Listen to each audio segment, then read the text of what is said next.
تحریک لبیک سے مذاکرات ہوئے تھے یا نہیں، کیوں نہیں ہوئے، اور اس کی وجوہات کیا ہے؟ نیوز پر یہ چل رہا ہے کہ مذاکرات ناکام ہوئے ہیں۔ مذاکرات ناکام نہیں ہوئے، بلکہ مذاکرات کسی نے ہونے ہی نہیں دیے۔ سب سے پہلے امیر محترم کا یہ کلپ سماعت کیجئے گا۔ ہمیں کل یہ رابطہ کیا گیا کہ مذاکرات ہم آپ سے بات کرنے کے لیے تیار ہیں، لیکن شرط یہ ہے کہ آپ اپنے مارچ کو روکیں۔ تو مارچ تقریباً 24 گھنٹے ہو گیا ہے، یہاں رکا ہوا ہے، لیکن حکومت کی جانب سے کسی جانب سے مذاکرات کا کوئی عمل شروع نہیں کیا گیا اور نہ ہی رابطہ کیا جا رہا ہے، یہ طے کر لیں۔ اور جن لوگوں نے رابطہ کیا ہے وہ اپنے طور پر رابطہ کر رہے ہیں، لیکن ان کو حکومت کی طرف سے کوئی جواب نہیں مل رہا مذاکرات کے لیے۔ پاکستان کے اندر بہت بڑی سیاسی شخصیات بھی ہیں، مذہبی بھی ہیں، وہ رابطہ کرتے ہیں، لیکن حکومت کی جانب سے انہیں کوئی جواب نہیں دیا جا رہا، اور حکومت صرف ڈرانے اور دھمکانے اور پریس کانفرنسوں پہ لگی ہوئی ہے۔ اور ہم مذاکرات کے دروازے ہمیشہ کے لیے کھلے ہیں، ہمیشہ کے لیے کھلے رہیں گے، مذاکرات ہمیشہ ہوتے رہیں گے، لیکن بات یہ ہے کہ ہماری چاہت تو یہ تھی کہ یہاں کوئی بات ہے ہی نہیں۔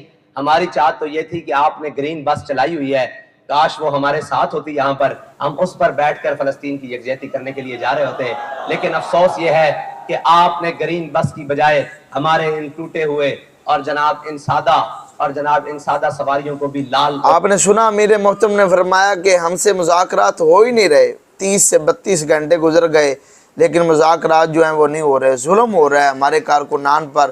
دوسرا، تحریک لبیک کو پہلے ہی پتا تھا کہ ہم پر ظلم ہوگا، لیکن انہوں نے ظلم لاہور کے اندر نہیں کرنا تھا، ان کا پہلے ہی پلان بن چکا تھا۔ ڈاکٹر محمد امین شفیقی صاحب، ان کو پہلے ہی علم ہو چکا تھا، پہلے ہی پتہ چل چکا تھا کہ ہم پر گولیاں برسائی جائیں گی، ہم پر ظلم ہوگا۔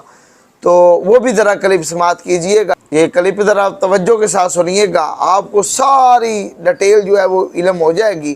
اور جو میڈیا، سوشل میڈیا کا جو پاکستان کا میڈیا ہے، وہ منافقانہ رویہ چھوڑ کر حق کو دکھانے کی کوشش کرے۔ یہ سدا بادشاہی میرے خدا کی ہے، بالآخر دنیا سے چلا جانا، اللہ کی بارگاہ میں جانا ہے، تو حق دکھانے کی کوشش کریں۔ سب سے پہلے ڈاکٹر محمد امین شفیقی صاحب کا یہ کلپ جو ہے یہ سماعت کیجئے گا۔ اس کو بار بار یوٹیوب سے ڈیلیٹ کیا جا رہا ہے، لیکن آپ نے اس کو اتنا شیئر کرنا ہے کہ ہر کارکن کے کانوں تک یہ آواز جائے کہ تحریک لبیک پر کتنا ظلم ہوا ہے، اور تمام جو مظالم ہے یہ حکومت کی طرف سے ڈھائے گئے ہیں۔ یہ سنیے گا سب سے پہلے کلپ جو ہے۔ نہیں جناب، یہ جھوٹ بول رہا ہے۔ پہلے دن سے میں ان کے ساتھ رابطے کی کوشش کرتا رہا کہ معاملات حل ہو جائے اور کسی طریقے سے حل ہو جائے، کوئی اس میں جو ہے نا جس طرح خرابی پیدا ہوئی ہے نہ ہو، لیکن یہ پہلے دن سے ان کے تیور جو تھے وہ بالکل بتا رہے تھے کہ انہوں نے تحریک کے اوپر ظلم کرنا ہے۔ تو جب انہوں نے آپریشن کیا تب بھی میں نے وزراء کو ویڈیوز بھجوائے اور ان کو فون کیے، انہوں نے فون نہیں اٹھائے۔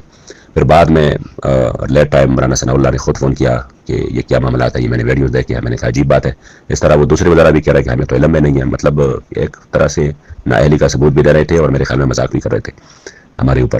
تو پھر بھی میں نے کہا کہ چلو مطلب ہم نہیں چاہتے حالات اس طرح خراب ہو، تو میں نے کہا ابھی بھی وقت ہے، آپ ہوش کے ناخن لے اور یہ ظلم بند کر دے تو بات چیت کا آغاز ہو جائے گا۔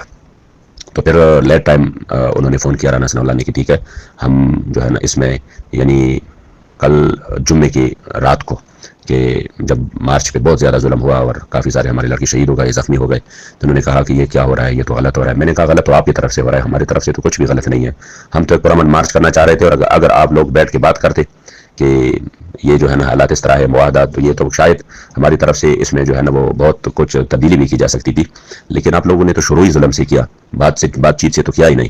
تو پھر اس کے بعد جب انہوں نے مجھے رات کو، میں نے اس کو کہا یار میں مسلسل انتظار کر رہا ہوں، اور اگر ابھی آپ ظلم بند کریں گے تو انہوں نے کہا بات چیت کرتے ہیں اس پر، اور میں بھی بات کرتا ہوں۔ تو میں نے کہا بات سے ہم نے انکار کبھی بھی نہیں کیا، لیکن اس وقت جو آپ کر رہے ہیں یہ تو وہ ظلم ہے کہ ظلم میں بات چیت کیسے ممکن ہے؟ آپ پہلے اس طرح کریں کہ یہ جو ظلم ہے اس کو رکوائے، یہ جو بار بار شیلنگ ہو رہی ہے، یہ جو بار بار گولیاں چلا رہے ہیں، اس کو رکوائے، تو کوئی ماحول بنائے بات کا، تو پھر انشاءاللہ تعالی بات کر لیتے ہیں۔ اور مجھے ایسا کرے کہ میں اس وقت اسلام آباد ہوں، تو آپ راستے کے لیے جو ہے نا تھوڑا سا مجھے ہیلپ کرے تاکہ میں ادھر پہنچ جاؤں، اور فوراً جو ہے نا وہ میں امیر صاحب سے بھی میں نے بات کی، واٹس ایپ پہ میں نے بات کی امیر صاحب سے، تو انہوں نے بھی یہ نہیں کہا کہ ہم بات چیت کر ہی نہیں رہے، انہوں نے کہا کہ جب یہ ظلم کر رہے ہیں اس طرح تو اس میں کس طرح بات چیت ہوگی۔ میں نے کہا انہوں نے رات کے 1 بجے مجھے وہ دی ہے کہ اب مزید ہم کوشش کرتے ہیں کہ یہ فورس کے جو حملے یہ رکوائے، لیکن جب ان سے یہ بات چیت ہو گئی تو پھر میں نے کہا ٹھیک ہے میں صبح پہنچ جاتا ہوں اور انشاءاللہ تعالیٰ آپ سے مل کے آپ کی اجازت کے بعد ان کے ساتھ آغاز کرتے ہیں بات چیت کا.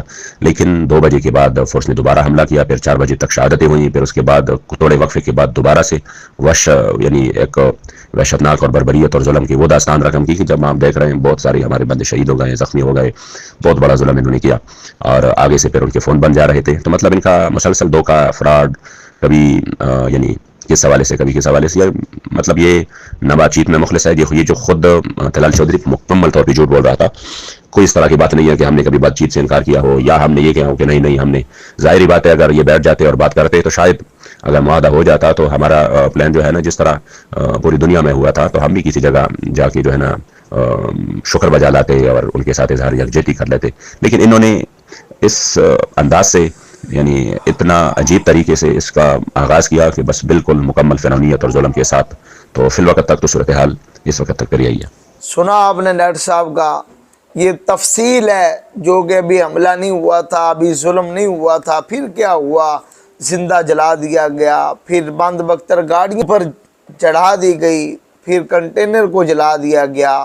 اتنا ظلم کیا گیا کہ تاریخ کے اندر کسی جماعت پر اتنا ظلم نہیں ہوا جتنا تحریک لبیک پر ظلم ہوا. یہ ظلم کے خلاف ہم آواز اپنی بلند کریں گے کہ اتنے مظالم ڈھا رہے ہیں, مساجد کو سیل کر رہے ہیں, بند کیا جا رہا ہے, سپیکریں یہ دیکھیں عظمیٰ بخاری نے کیا بیان دیا ہے. یہ وقت آنا تھا کہ مساجد کو بند کیا جا رہا ہے, مساجد کے اندر کسی قسم کی جو محفل کی جو بلند سپیکر ہیں وہ بھی بند کیے جا رہے ہیں, الاؤڈ سپیکر کی پابندیاں لگائی جا رہی ہیں. بابا جی نے کہا تھا نا پترو یہ بات سپیکروں تک نہیں رہنی, یہ بات سپیکروں تک نہیں رہنی, یہاں تک پہنچ آئی کہ اب ختم نبوت پہ بھی ڈاکے کی تیاری کی جا رہی ہے.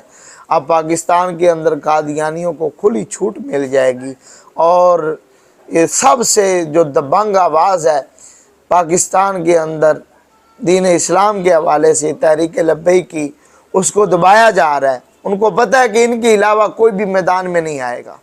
دین کی خاطر تحریک لبیک کے علاوہ کوئی بھی میدان میں نہیں آئے گا.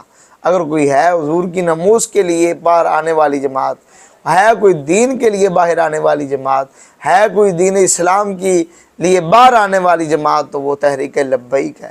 اس کو دبانے کی کوشش کی جا رہی ہے. مساجد کو بند کیا جا رہا ہے, مدارس کو بند کیا جا رہا ہے, علماء کو گرفتار کیا جا رہا ہے, اتنے مظالم اٹھائے جا رہے ہیں. یار ہم کب جاگیں گے, بتائیں ہم کب جاگیں گے, یہ ظلم کب رکے گا؟